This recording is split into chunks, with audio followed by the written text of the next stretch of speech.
Good morning, I'm Angel. Welcome to the channel. I want to tell you about a book published in 2007 by San Martín de Porres University and republished 2 years ago by Taurus and the Pontifical Catholic University of Peru. We all race-shamed each other so much, Psychoanalysis and Racism, by the prestigious Peruvian psychologist Jorge, who holds a degree in psychology by the Catholic University here in Lima and a master's degree in psychopathology and psychoanalysis by the University of Paris. The title of the book plays with the Italian film classic, and this is such an achievement since we Peruvians understand this verb cholear so well both in theory and practice. For the author, we don't know and we can't stop race shaming. I'd add that perhaps we don't want to.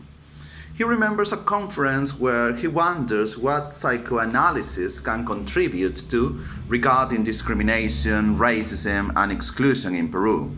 That reminds me of that eternal question about creating theory and applying it on the one hand, or just following foreign patterns on the other. In chapter 1, A Disturbed Alterity, Bruce tells us a cruel real story. Some upper-class young limeños called Viernes, Spanish for Friday, a waiter called Domingo, Spanish for Sunday. That's a proper name. Many concepts are discussed, like the hypothesis that so-called natural order is in fact a feeling of discomfort expressed as resentment by the lower class and remorse among the upper one. How symptomatic it is to label the ones who complain about this as socially jaundiced or self-conscious, and how easy it is to deny that racism exists by appealing to miscegenation as the proof, not noticing that it, historically, has had more of domination than of harmony. The author shows us how generalized among the elites were speeches calling for the extermination of the native race.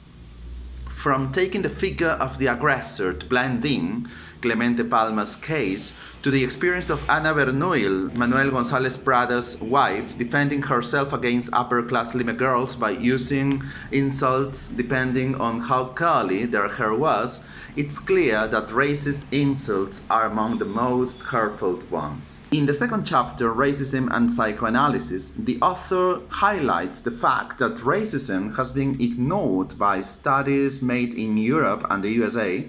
Unlike those areas, here it is not a minority, the discriminated one, but the majority. A taboo in this country and there, the topic is denied often. A fascinating topic is mapping, since it is so obvious and internalized that we don't even think about it. Seeing others through hierarchy and distance, an equation which tells us how to treat others, appealing to facial features, financial level, education, origin, and speech. Mapping, which leads us from objectifying and making others invisible to manipulating and threatening them. After all, for the author, we are always someone else's cholo. And you know that cholo is a derogatory term to refer to indigenous people. Chapter 3, the racialization of the aesthetic question, starts with a debate on advertising, on how mestizo and indigenous people don't exist in commercials unless it's a government campaign, and on how advertisers use the notion of the aspirational as an excuse. The author doesn't limit himself when it comes to destroying this excuse which perpetuates racism. And again, if someone criticizes this, he or she is socially resentful and self-conscious.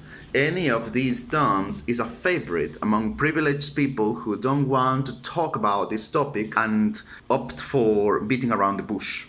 The last chapter, Racial Affection, questions the idea that using Spanish diminutives to call others, like cholito instead of cholo, or negrito instead of negro, shows fondness rather than hypocritical racism.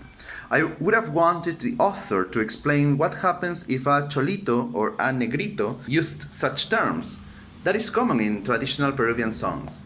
There are two cases of patients a man from the Andes who was white in his hometown but a cholo and Highlander in Lima. He initially had asked for help due to a love issue.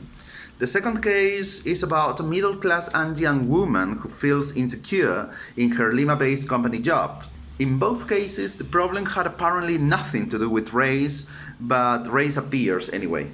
Also, we are shown what techniques self-made people use to deal with upper-class people, indirectly reminding them they'll always be the others.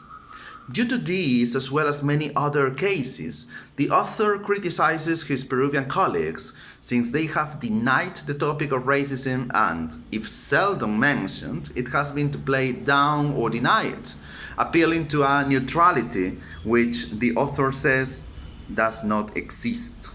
In the year of our bicentennial, I recommend this book despite its highly intellectual nature. For me, who studied but did not finish social science, it's been rather complicated and sometimes very difficult to understand not only psychoanalysis-related terms, but references to authors whose names I hardly know, and if I read, I don't remember so much.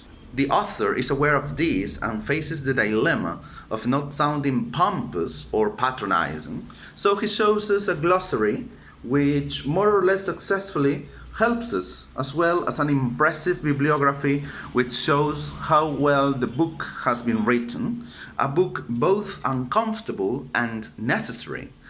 Uncomfortable because sometimes we tend to avoid the topic, and necessary since after 200 years of independence, there's still so much to do. That's all. Bye-bye.